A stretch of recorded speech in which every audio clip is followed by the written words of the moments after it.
On this channel, we've already gone through a lot of the causes of mental illness, but we never really went over my story. So, for those of you that are easily triggered or overly sensitive, now's your chance to hit the exit button. My childhood was not traditional in any sense of the word, and that's okay. A lot of kids aren't. My story is not super original. A lot of people went through what I went through, but at least it's relatable. My parents were really young when I was born, like barely out of high school young. And that led to some issues pretty early on. My mother left, leaving me and my younger brother with my father. And my father definitely did the best that he knew how. And my grandmother and my aunts stepped in when they needed to be a mother figure to both of us.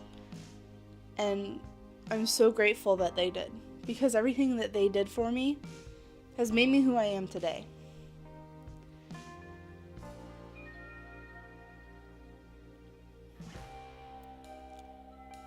Unfortunately, due to my mother leaving, I was forced into a situation with a step-parent that I shouldn't have been.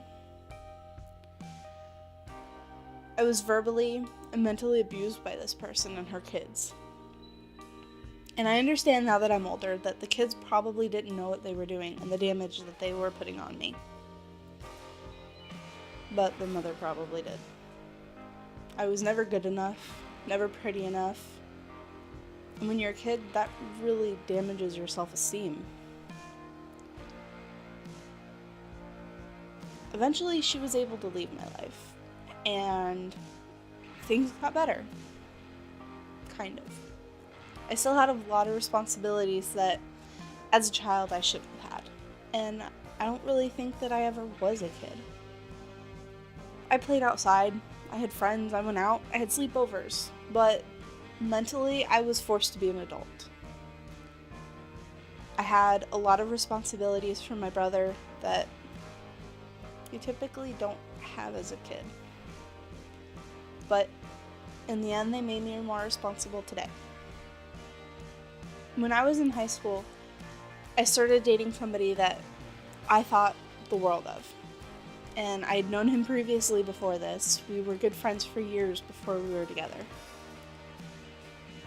And it was good at first. And then it all just sort of fell apart one day.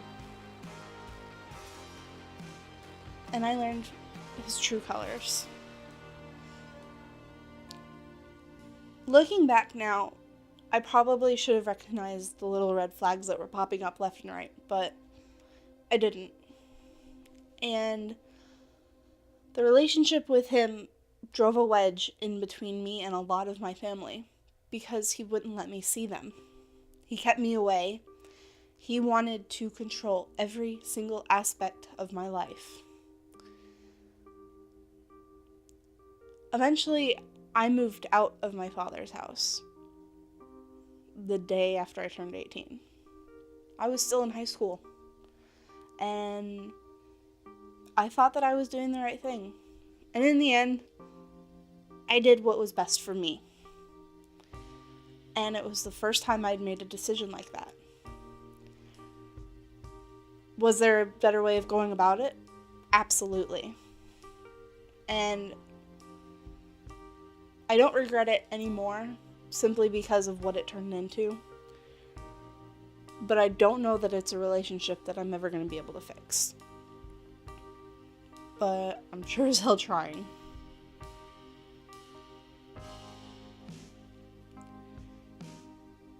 I moved out because they didn't want me to see this guy anymore.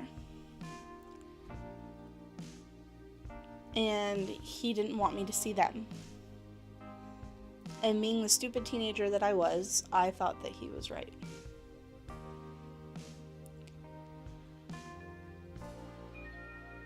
Eventually, him and I moved in together. And that's when I really started to see who he was. an abusive psychopath. Mentally, physically, even sexually. I've done a lot of things that I'm never going to be able to take back.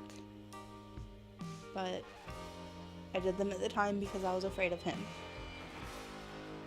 I've done definitely a lot of things that I'm not proud of. But in the end, that's what he wanted, and I was all too eager to please him. I still have scars from him. But they're just subtle reminders of how much I appreciate my husband now.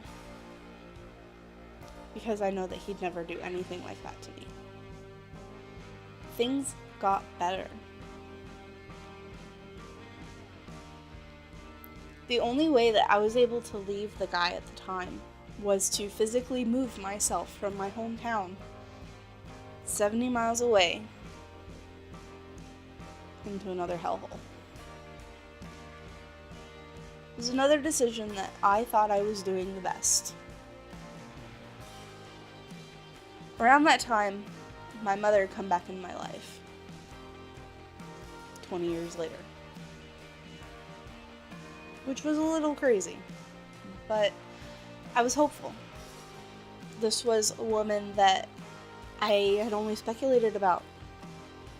All I had was gossip and rumors and hearsay to go on, and I never really had my own opinion about it. And now I do. Anxiety and depression, and any mental health disorder, manifest in people differently for all different reasons. For me, it was a combination of my past, biology, and trauma. Nothing that I could control. And considering how much in its infancy the mental health sciences are, I'm not sure if this ever would have been caught early enough to get me before I got to this point. I'm at a point now where I'm barely functioning through life. My mask is up all the time, except for sometimes I drop it on accident in really inconvenient places. And it's happening more and more.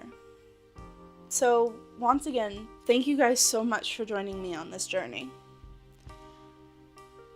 And we're gonna keep going with this.